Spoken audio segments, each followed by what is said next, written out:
আচ্ছা, গত ক্লাসে আমরা দেখছি যে যদি সরণ কোনো সময়ের চলকের সাপেক্ষে কোনো ফাংশন দেওয়া থাকে, তাহলে সেখান থেকে ডিফারেন্সিয়েশন করে আমরা কিভাবে বেগ, ত্বরণ এগুলো বের করব সেটা আগের দিন দেখছি। তো আজকে আমরা গতির যে চারটা সমীকরণ আছে, এই চারটা সমীকরণ আসলে কিভাবে আসছে, আমরা আগে ভেক্টরের সময় বলছি যে চারটা সাধারণত ডিফারেন্সিয়েশন আর ইন্টিগ্রেশনের মাধ্যমে আসে, কীভাবে আসছে সেটা দেখব। তো সেটার আগে ইন্টিগ্রেশনে একটা জিনিস আমি হলো যখন ইন্টিগ্রেশন করেছিলাম সেটা দেখানো হয়নি। যেমন আমরা ইন্টিগ্রেশনের সূত্র দেখছি যে এইরকম যদি থাকে তাহলে আমরা সেই ক্ষেত্রে সূত্র দেখছি যে কি 1/n+1 x⁴n+1। কিন্তু এক্ষেত্রে আমরা যদি একটা নির্দিষ্ট পরিসরে ইন্টিগ্রেশন করতে পারলে, অর্থাৎ ইন্টিগ্রেশন মানে কি, ইন্টিগ্রেশন মানে হলো যে একটা ক্ষুদ্র অংশের ভেতর ক্ষুদ্র ক্ষুদ্র এই ক্ষেত্রে দেখো এক্স, অর্থাৎ ক্ষুদ্র এক্সের মানের সমষ্টি হলো এখানে x⁴n এর ইন্টিগ্রেশন।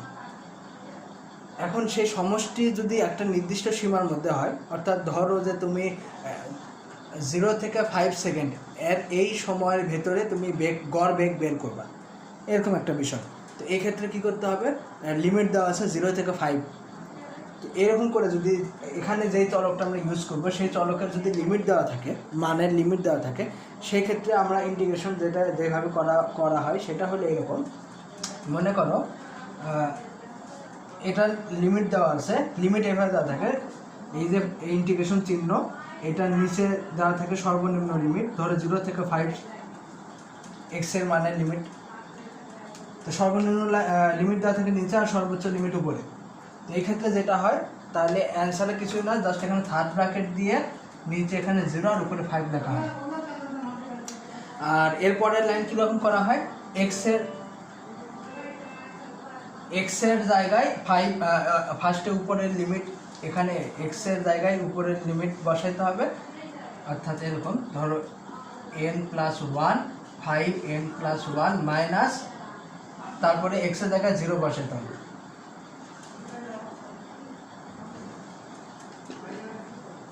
এইভাবে সলভ করা হয়। আমি একটা উদাহরণ দিয়ে দেখাই দিই। ধরো এখানে বলছে যে 1 অর্থাৎ 1 থেকে 5 সেকেন্ড এর ভেতরে বেগ বের করতে বলছে, ঠিক আছে, গড় বেগ বের করতে বলছে। তো এখানে হলো আমার যেটা সূত্র, তাহলে মনে করো যে ভিকে ডিভি এর সাপেক্ষে ইন্টিগ্রেশন করলে কি হবে, v²/2। থার্ড ব্র্যাকেটে আমার এখানে উপরে 5 নিচে 1 বসাইতে হবে। দেখা যাচ্ছে কিনা, হ্যাঁ দেখো, ভিকে ইন্টিগ্রেশন করলাম, তাহলে আমরা সূত্র পেলাম v²/2। আর এখানে যে নিয়মটা এখানে বললাম যে 1 5, পরের লাইনে ভি এর জায়গায় কী করতে হবে, 5 বসায় মাইনাস দিয়ে ভি এর জায়গায় 1 বসায় 2, এটা হবে রেজাল্ট, গড় বেগ। ওকে, তাহলে আমরা হইল যখন বেগ 1 মিটার/সেকেন্ড থেকে 5 মিটার/সেকেন্ড যদি বাড়ে, তাহলে গড় বেগটা ইন্টিগ্রেশন পদ্ধতিতে এইভাবে বের করা হয়। এই ইন্টিগ্রেশনের এই নিয়মটা দেখানো হয় না। তো আমরা যখন এই ইকুয়েশনগুলো ইন্টিগ্রেশনের পদ্ধতিতে যখন এগুলো আমরা প্রতিপাদন করব, তখন এই নিয়মটা লাগবে, অর্থাৎ মান দেওয়া থাকলে, লিমিট দেওয়া থাকলে আমরা কিভাবে কাজ করব সেটা লাগবে।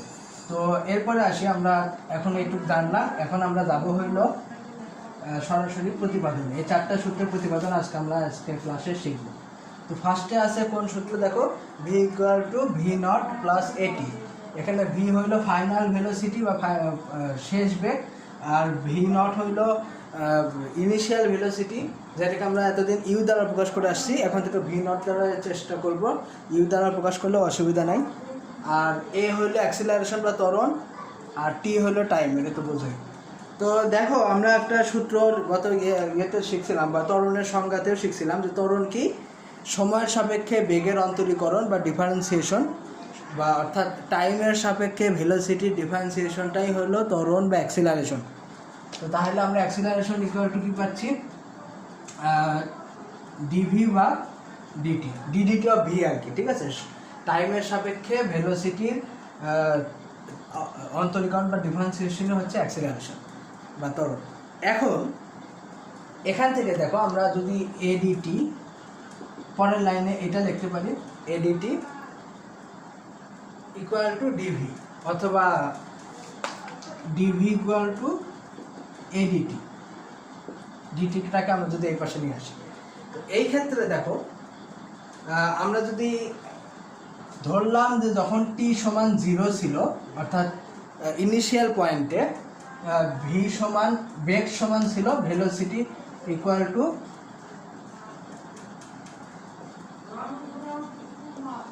ভি নট, যখন টি সমান টি হইল, অর্থাৎ শেষ পয়েন্টে ফাইনাল পয়েন্টে velocity equal to V V এটা ধরে নিলাম।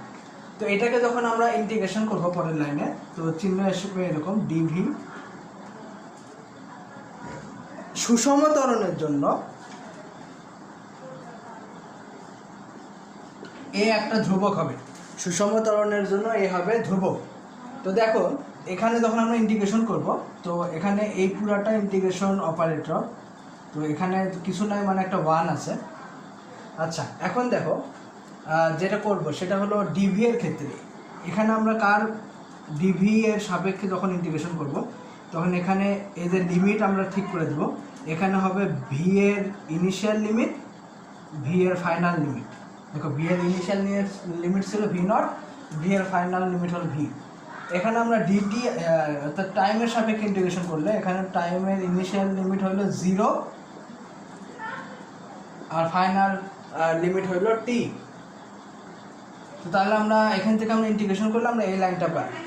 তো দেখো তারপরের লাইনে দেখো 1কে যদি আমরা ইন্টিগ্রেশন করি তাহলে অ্যান্সার আসবে ভি, থার্ড ব্র্যাকেট আগের নিয়মে, এখানে ইনিশিয়াল পয়েন্ট এখানে ফাইনাল পয়েন্ট ইকুয়াল টু এ হইল ধ্রুবক, এটা আগে আসবে, এখানে কিছু নাই মানে কি 1 আছে, এটা লেখা যায় ভি ভি নট। আচ্ছা, এ দাগ থাকলো, ধ্রুবক ধ্রুবকে থাকলো, আর এখানে যদি হইল কি বলে 1কে যদি ইন্টিগ্রেশন করি তাহলে কি আসবে, টি আসবে। 1কে টি এর সাপেক্ষে ইন্টিগ্রেশন করলে টি আসবে, এখানেও আমরা 1কে ভি এর সাপেক্ষে ডিফারেন্সিয়েশন করছি, ভি আসবে। যারা ইন্টিগ্রেশন সূত্রগুলো জানো তারা ভালো বুঝবা, যদি ভুলে যাও তাহলে ইন্টিগ্রেশন ক্লাসটা আরেকবার দেখে নিও, তাহলে মনে করবে। তো এখানে ইনিশিয়াল পয়েন্ট ফাইনাল পয়েন্ট লিখলাম, এই লাইনটা আমরা পাইলাম। তো এরপরের লাইন কি হবে, এখানে লিখি ভি, ভি এর জায়গায় ফাইনাল পয়েন্ট বসাবো, মাইনাস ভি এর জায়গায় ইনিশিয়াল পয়েন্ট বসাইলাম, ইকুয়াল টু এ তো এ থাকলো, টি এর জায়গায় টি এর ফাইনাল পয়েন্ট মাইনাস টি এর জায়গায় টি এর ইনিশিয়াল পয়েন্ট বসানোর পর কি আসলো, V minus V naught equal to এটি। তাহলে V equal to V naught plus এটি। এইভাবে আমরা ইন্টিগ্রেশনের মাধ্যমে এই এ এর সংজ্ঞা থেকে আমরা এই সূত্রতে যাইতে পারি। এর সংজ্ঞা কিন্তু এইটা, টাইমের সাপেক্ষে ভেলোসিটি ডিফারেন্সিয়েশন হলো এ বা ত্বরণ। তো আজকের ক্লাসে যদি কারো কোথাও বুঝতে অসুবিধা হয় তাহলে মার্ক করে রাখলাম, পরের ক্লাসে বোঝাই দেবো। আর হইলো যদি ইন্টিগ্রেশন মনে থাকে তাহলে বুঝতে অসুবিধা হবে না। এখানে 1কে ইন্টিগ্রেশন করলে ভি কীভাবে পাইলাম, এই সূত্র থেকে দেখো dx equal to x 1 divided n plus 1 x n plus 1। তো এখানে হইল 1 মানে কি, 1 মানে হলো x to the power 0, dx equal to 1 divided 1 plus n plus 0 অর্থাৎ n প্লাস 1 অর্থাৎ 0 plus 1 into x 0 plus 1 equal to 1 into 1 সমান 1 ইন্টু এক্স সমান এক্স। অর্থাৎ 1কে যদি আমরা ইন্টিগ্রেশন করি, 1 মানে কি, এটা সমান 1, তাহলে আমরা লাস্টে এক্স পাচ্ছি, কারণ কার সাপেক্ষে ইন্টিগ্রেশন করলে, এক্স এর সাপেক্ষে ইন্টিগ্রেশন করলে এক্স পাচ্ছি। অর্থাৎ 1কে আমরা যার সাপেক্ষে ইন্টিগ্রেশন করবো লাস্টে সেটা পাবো। এখানে 1কে ভি এর সাপেক্ষে ইন্টিগ্রেশন করে ভি পাইছি, এখানে 1কে টি এর সাপেক্ষে ইন্টিগ্রেশন করে টি পাইছি। আর হইলো যদি লিমিট দেওয়া থাকে তাহলে লিমিটের ক্ষেত্রে নিয়ম তো এটা আগের ইয়েতে দেখাই দিলাম। তো এরকম থাকবে এবং লাস্টে এরকম হবে, ঠিক আছে? Final point minus initial point. এইভাবে ইন্টিগ্রেশন করে আমরা প্রথম সূত্র পাই।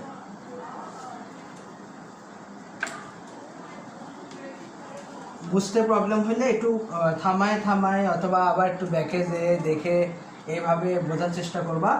আর ইন্টিগ্রেশন ভুলে গেলে ইন্টিগ্রেশনের ক্লাস করে তারপরে এটা করবা। এরপর আমরা সেকেন্ড সূত্রে যাব।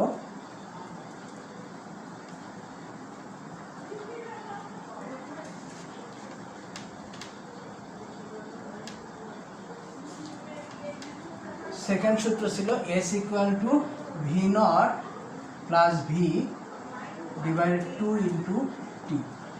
এখানে এস হইল সরণ বা ডিসপ্লেসমেন্ট, ভি নট হইল ইনিশিয়াল ভেলোসিটি, ভি হইল ফাইনাল ভেলোসিটি, টি হইল টাইম। এখন এখানে যেটা দেখার বিষয় সেটা হলো আমরা একটা জিনিস দেখে নিই। ধরো একটা গাড়ি প্রথম 3 সেকেন্ডে গেছে 5 মিটার পার সেকেন্ডে, কয় সেকেন্ড গেছে? 3 সেকেন্ড। পরে 4 সেকেন্ডে গেছে 6 মিটার পার সেকেন্ডে। তো এই ক্ষেত্রে তোমরা আসলে যদি বলে গড় বেগ বের করো, তখন যেটা করবা, কি করবা, 5 into 3 plus 6 into 4 divided total time 7 second.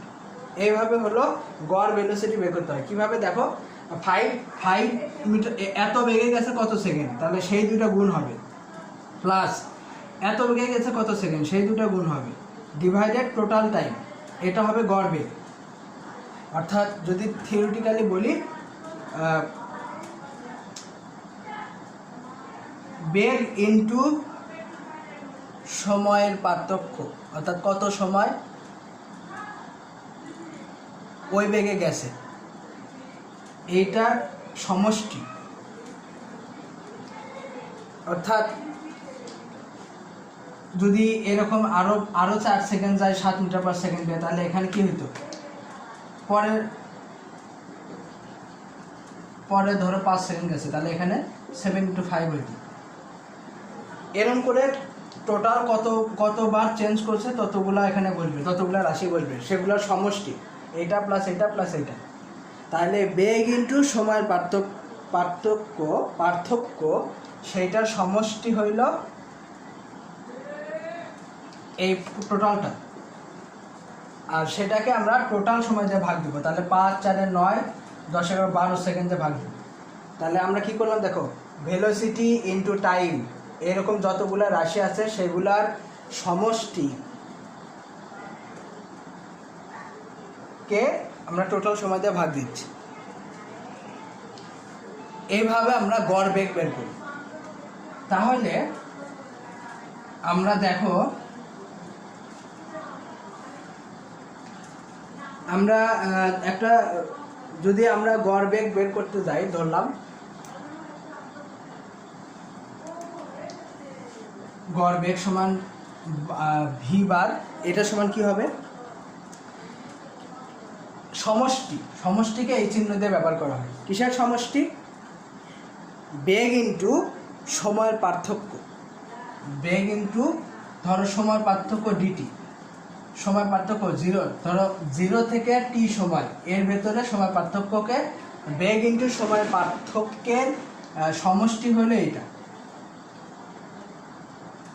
অর্থাৎ এই যে আমি লিখছিলাম 5 into 3 plus 7 into 4 6 into 4 plus 7 into 5, এই টোটালটাকে এইভাবে ইন্টিগ্রেশনের মাধ্যমে প্রকাশ করা যায়। এটা হলো সমষ্টি, এরকম এটা প্লাস এইটা প্লাস এইটা, এই তিনটা সমষ্টির চিহ্ন হলো এটা। আর এই ভিডিটি বলতে এক একটা রাশি বোঝায়, ঠিক আছে? তাইলে বেগ ইন্টু সময়ের পার্থক্য, অর্থাৎ 3 সেকেন্ডে যদি 5 মিটার পার সেকেন্ডে যায়, 4 সেকেন্ডে যদি 6 মিটার পার সেকেন্ডে যায়, আর 5 সেকেন্ড যদি 7 মিটার পার সেকেন্ডে যায়, তাহলে এই টোটাল সমষ্টি হবে, এটাকে প্রকাশ করা হয় ইন্টিগ্রেশনের মাধ্যমে। তাহলে 0 থেকে টি সময়, অর্থাৎ এখানে 0 থেকে 12 সেকেন্ড ধরলাম, 3 second plus 4 second plus 5 second, total 12 second.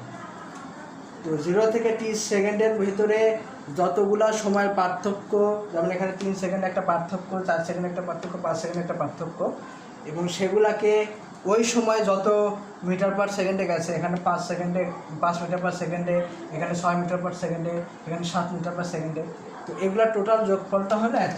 কারণ এটাকে আমার কী করতে হবে বলছিলাম, এটাকে আমার টোটাল সময় দিয়ে ভাগ দিতে হবে।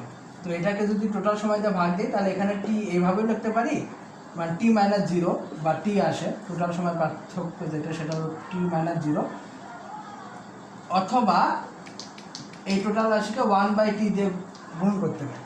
তো আমরা এরকম একটা মান ধরে নিলাম, এটা হলো গড় বেগ। তো এই যে গড় বেগ পাইলাম, এখন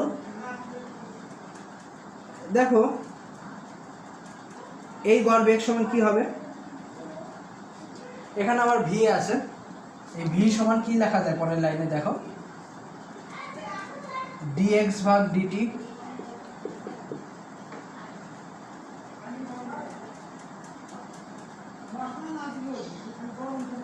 এইটা তো পাইলাম। এখন দেখো পরের লাইনে আমরা যেটা করব সেটা হলো, আমরা যেহেতু ভি থেকে চেঞ্জ করে এক্সে আনছি, তো 0 সেকেন্ডে ধরলাম সরণ ছিল এক্স নট, টি সেকেন্ডে ধরলাম এক্স, আর এখানে ডিএক্স অবশিষ্ট থাকে, ডিটি ডিটি যদি কাটা যায় তাহলে আমরা এইটুকু পাবো, এইরকম একটা রাশি পাবো। অর্থাৎ টি সমান 0-তে ছিল এক্স নট, টি সমান টিতে এক্স যদি অবস্থানে পরিবর্তন হয়। অর্থাৎ মনে করো যে আমরা অক্ষ বরাবর যদি কল্পনা করি তাহলে এক্স অক্ষ বরাবর 2 ঘর থেকে এক্স অক্ষ বরাবর 5 ঘর, টি সমান 0 এখানে, এখানে টি সমান টি। তাহলে যখন টি সমান 0 ছিল তখন আমার এক্স অক্ষ বরাবর গাড়িটা 2 ঘর অতিক্রম করছে, আর যখন টি সমান টি হয়েছে তখন এক্স অক্ষ বরাবর গাড়িটা ধরো 5 ঘর অতিক্রম করছে। তো তাহলে এখানে এক্স নট সমান হবে 2 আর এক্স সমান হবে 5, এরকম, ঠিক আছে বিষয়টা। তো এখন আসো পরের লাইনে আমরা যদি যাই তাহলে কি হবে, এখানে ডিএক্স আছে, কিছু নয় মানে কি 1 আছে, 1/t, তাহলে 1কে এক্স এর সাপেক্ষে ডিফারেন্সিয়েট করলে হয় এক্স, তাহলে এক্স এক্স নট, এটা বসাইলাম। এরপর আসো পরের লাইনে, এখান থেকে আমরা কি পাবো, ভি বার ইকুয়াল টু এখান থেকে 1/t into X minus X not,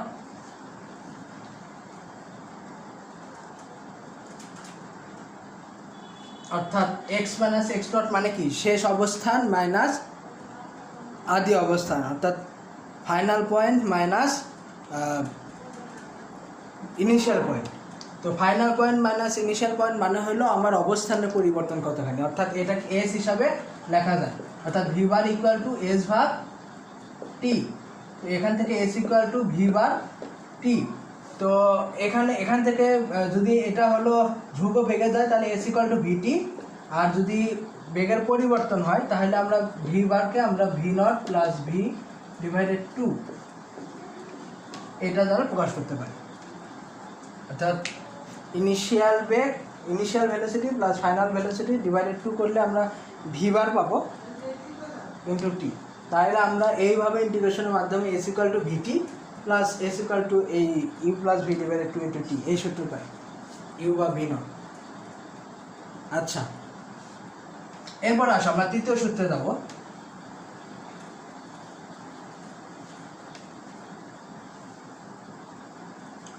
আমাদের থার্ড সূত্র ছিল, এটা 2 নম্বর ছিল, থার্ড সূত্র ছিল S equal to ut plus half at square.